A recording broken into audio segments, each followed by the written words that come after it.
নমস্কার প্রিয় দর্শক, কাকদ্বীপ টিভির পক্ষ থেকে আমি প্রতাপ। শেষ হয়ে গেল ডাক্তারদের 42 দিনের অবস্থান এবং কর্মবিরতি। দফায় দফায় সরকারের সঙ্গে বিভিন্ন 5 দফা দাবি নিয়ে আলোচনা। আংশিকভাবে সরকার কিছুটা দাবি মেনে নিয়েছে, কিন্তু যে দাবিগুলো থেকে গেছে, পূরণ হয়নি, সরকার আশ্বাস দিয়েছে, কিন্তু কতটা বাস্তবায়িত করবে সেটাও কিন্তু নিয়ে একটা সন্দেহ রয়েছে। যে কয়েকটা ভিত্তির উপরে দাঁড়িয়ে এই আন্দোলনটা দানা বেঁধেছিল এবং নাগরিক সমাজের প্রত্যেকটা অংশ এই আন্দোলনকে অকুণ্ঠ সমর্থন জানিয়েছিল, তথ্য প্রমাণ লোপাটের যে ভয়ঙ্কর এক অভিযোগ উঠে এসেছিল,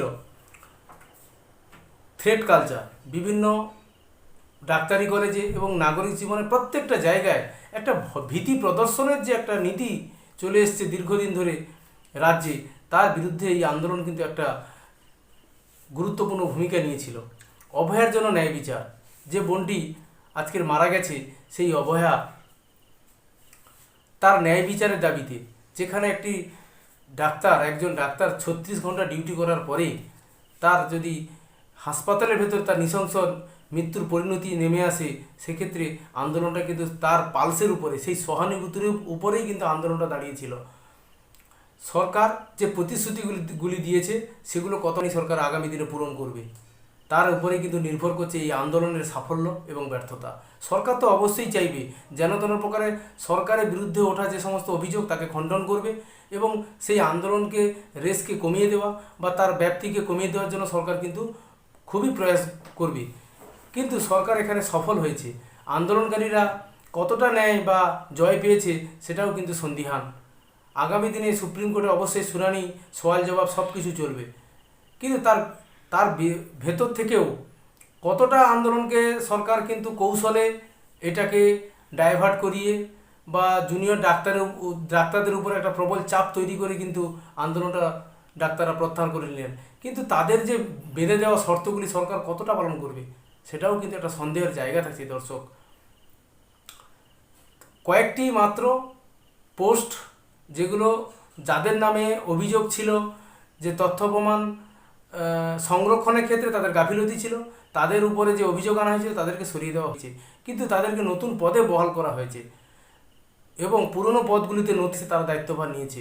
কিন্তু কতটা পালন হবে এই থ্রেট কালচার এবং কলেজে কলেজে যে ধরনের নৈরাজ্য এবং একজন নিরাপত্তার ক্ষেত্রে সিসিটিভি ক্যামেরা, বায়োমেট্রিক পদ্ধতি, এগুলো কতটা সরকার রক্ষিত করবে? কিন্তু আন্দোলনটা কিন্তু স্থিমিত হয়ে গেল। এই যে আন্দোলনে নাগরিক সমাজের প্রত্যেকটা স্তর থেকে একটা সমর্থন কিন্তু ছিল। নাগরিক সমাজের প্রত্যেকটা জায়গায় যেখানে কিন্তু একটা বাধা পেয়েছে বা ন্যায়ের থেকে অন্যায়টা পেয়েছে, সে কিন্তু বাধ্য হয়েছে এই আন্দোলনে সামিল হতে। দেখুন, আন্দোলনে কাউকে কিন্তু শুধু ডাক দেওয়া হয়েছে, কোনোভাবে কোনো বিরিয়ানি প্যাকেটে দেওয়ার ব্যবস্থা ছিল না। তাতেও মানুষের যে অকুণ্ঠ সমর্থন পেয়েছে, মানুষ তার নিজেদের খরচের যে জায়গাতে বাঁচিয়ে তাদের যে যতটুকু পেরেছে সেই সমর্থনে কিন্তু এসে সামনে দাঁড়িয়েছে। আজকে যে আন্দোলনটা প্রত্যাহার হলো, এই আন্দোলন প্রত্যাহার পরে সত্যি অন্যান্য ঘটনার মতো অভয়ার এই হত্যাকাণ্ডের ঘটনাও চাপা পড়ে যাবে না তো? ন্যায় বিচারের দাবিটা আগের মতো বলিষ্ঠভাবে কি দেখা যেতে পারে? কালকে যখন প্রেস কনফারেন্স করছিলেন জুনিয়র ডাক্তাররা যে আমরা আন্দোলন প্রত্যাহার করছি এবং ইমার্জেন্সি বিভাগ কিছু ডাক্তাররা ফিরে যাচ্ছেন এবং বন্যা দুর্গত যে এলাকাগুলো রয়েছে সেখানে অভয়া ক্লিনিক নামে তারা চিকিৎসা পরিষেবা চালু করবেন। কিন্তু পরবর্তীতে যদি ন্যায় বিচারের ক্ষেত্রে কোথাও গাফিলতি হয়, তারা কিন্তু ফিরে আসবে এবং সরকারের যে দাবি দেওয়াগুলি সরকার জানিয়েছে, প্রতিশ্রুতি দিয়েছে, তারা অবশ্যই পালন করবে। সেগুলো যদি আগামীতে পালন হয়, তারা ফিরে আসবে। কিন্তু কতটা রক্ষিত হবে? একটি জমাট বাঁধা আন্দোলন, একটি সুন্দরভাবে তৈরি হওয়া আন্দোলন যদি প্রত্যাহারিত হয় সম্পূর্ণ দাবি দেওয়া পূরণ না হওয়া পর্যন্ত, সেক্ষেত্রে কিন্তু পরবর্তীতে আন্দোলনকে আবার বলিষ্ঠভাবে সবলভাবে ফিরিয়ে আনা কিন্তু যথেষ্ট চ্যালেঞ্জের বিষয়। সরকার যেভাবে এক প্রকার কর্মবিরতিদের জুনিয়র ডাক্তারদের উপরে চাপ তৈরি, কালকের দেখলাম তাদের যে ডেকোরেটর ব্যবস্থা ছিল, ফ্যান থেকে ত্রিপল, বিভিন্ন যে ডেকোরেটরের মালপত্র সেগুলোও কিন্তু খুলে নেওয়া হয়েছে। এক প্রকার কিন্তু এই আন্দোলনকে ভেঙে দেওয়ার জন্য পরোক্ষে এক প্রকার একটা চাপ তৈরি করা হয়েছে, পেছন থেকে একটা কলকাঠি নাড়া হয়েছে। এমনও হতে পারে, যার ভিত্তিতে আন্দোলনত ডাক্তারদের তো কাজে ফিরতেই হবে, তারা তো ডাক্তার, নাগরিক জীবনে সেবা দেওয়া তাদের একটা কাজ। কিন্তু আজকে কেন তাদেরকে পথে নামতে হলো? কারণ যাদের তারা সহপাঠী ছিল, সেই সহপাঠীর একজনের মর্মান্তিক মৃত্যুর পরে অবশ্যই তাদেরকে রাস্তায় নামতে বাধ্য করেছে। আজকে তারা রোদ বৃষ্টি জলে সব জায়গায় থাকার পরে তারা আন্দোলন প্রত্যাহার করেছে। কিন্তু কতটা আন্দোলন সফল হয়েছে বা কতটা বিফল হয়েছে সেটা কিন্তু একটা বিস্তৃত আলোচনা করার বিষয়। সরকার যে পদক্ষেপ নিল তাতে নাগরিক সমাজে কিছুটা দাবি পূরণ হলো, কিন্তু আগামীতে সিবিআই তরফ থেকে যদি সত্যিকারে তথ্য প্রমাণ অভাবে দোষী সাব্যস্ত করানো যদি অনেক ক্ষেত্রে অসুবিধা হয়ে যায়, সেক্ষেত্রে দায় কী হবে? আবার কি পুনরায় আন্দোলন হবে? এটা কিন্তু আন্দোলনকারীদের উপরে কিন্তু একটা দায় থাকছে।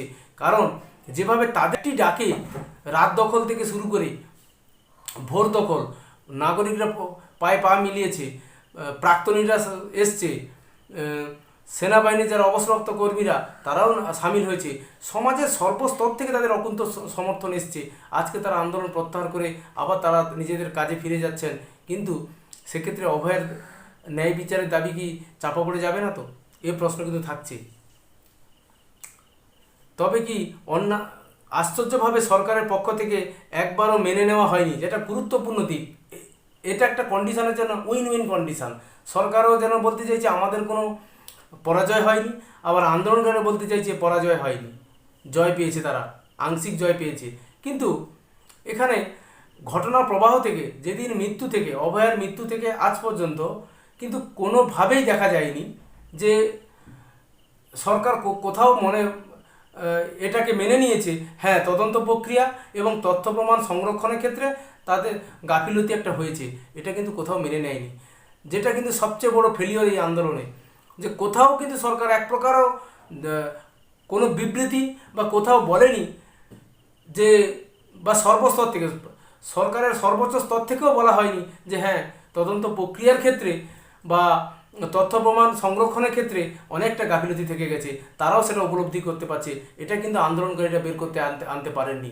তাদের কিছু দাবি দাবা পূরণ হয়েছে, সিপিকে পদত্যাগ করতে বলা হয়েছে, ডিসি নর্থকে সরে যেতে হয়েছে, স্বাস্থ্য সচিবকে পদত্যাগ করতে হয়েছে, স্বাস্থ্য শিক্ষা সচিবকে পদত্যাগ করতে হয়েছে, ঠিকই।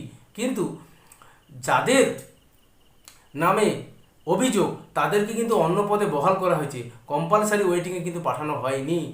আজকে সরকার কিন্তু এই জায়গায় সাকসেসফুল হয়ে গেল যে আন্দোলনের যে একটা অভিমুখ ছিল, যে শাসক বা প্রশাসকের যে পদত্যাগ, সেই পদত্যাগ কিন্তু সবটুকু পূরণ করতে পারেনি। সরকার একটা কথা ডাইভার্ট করে দিয়েছে যে ওরা বিচার চায় না, ওরা চেয়ার চায়। সেখানে কিন্তু আন্দোলনকারী জুনিয়র ডাক্তাররা কিন্তু একটু পিছু হটেছে যে আমরা তো চেয়ার চাই না, আমরা ন্যায় বিচার চাই। কিন্তু সরকার কতটুকু আশ্বাস দিতে পারবে? কারণ আমরা জানি কোনো এইরকম ঘটনায়, তদন্ত সাপেক্ষ ঘটনায় তথ্য প্রমাণ যদি সঠিকভাবে না থাকে, সেক্ষেত্রে কাকে দোষী সাব্যস্ত করানো যাবে, কিভাবে দোষী সাব্যস্ত করানো যাবে, এটাও কিন্তু রয়েছে। দেখা যাবে যে প্রকৃত তথ্য প্রমাণের অভাবে প্রকৃত দোষীরাই ছাড় পেয়ে ঘুরে বেড়াচ্ছে, আর নিরপরাধের শাস্তি হয়ে যেতে পারে, এমনও কিন্তু ঘটতে পারে। সেক্ষেত্রে কি হবে? দায় কার হবে? এই আন্দোলন যে আজকে প্রত্যাহার হয়ে গেল, তার সফলতা ও ব্যর্থতা আগামীতে অবশ্যই মানুষ মূল্যায়ন করবে। এবং নাগরিক সমাজ যেভাবে অকুণ্ঠ সমর্থন দিয়েছিল, রাজনৈতিক দলমত নির্বিশেষে, রাজনৈতিক দলগুলো আন্দোলন করছিল তাদের মতো করে, কিন্তু জুনিয়র ডাক্তারদের পক্ষ থেকে নাগরিক সমাজের প্রতি যে ডাক দেওয়া হয়েছে, সেই ডাকের ভিত্তিতে আজকের কিন্তু প্রায় হাজার হাজার নাগরিক সমাজের মানুষও কিন্তু এই আন্দোলনে মশাল মিছিলে অংশগ্রহণ করেছে। সেই আন্দোলনের যে পালস, আন্দোলনের দাবি, ডাক্তাররা আগামী দিনে কি ধরে রাখতে পারবেন, বা ন্যায় বিচার কি ছিনিয়ে আনতে পারবে? এটার কিন্তু একটা প্রশ্নচিহ্ন থেকে যাচ্ছে। কারণ কোনো সরকারই তার নিজের গাফিলতি, নিজের ত্রুটিকে কখনো বড় করে দেখায় না। তার ক্ষেত্রে ত্রুটি হয়নি, ভুল হয়নি, বা সঠিকভাবে তদন্ত চলছিল, এইরকম দাবি কিন্তু সব সরকারই করে থাকে।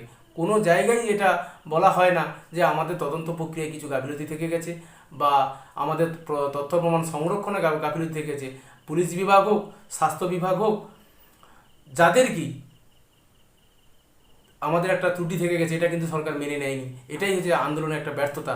এই শর্তটা কিন্তু কোনোভাবেই বের করে আনা যায়নি।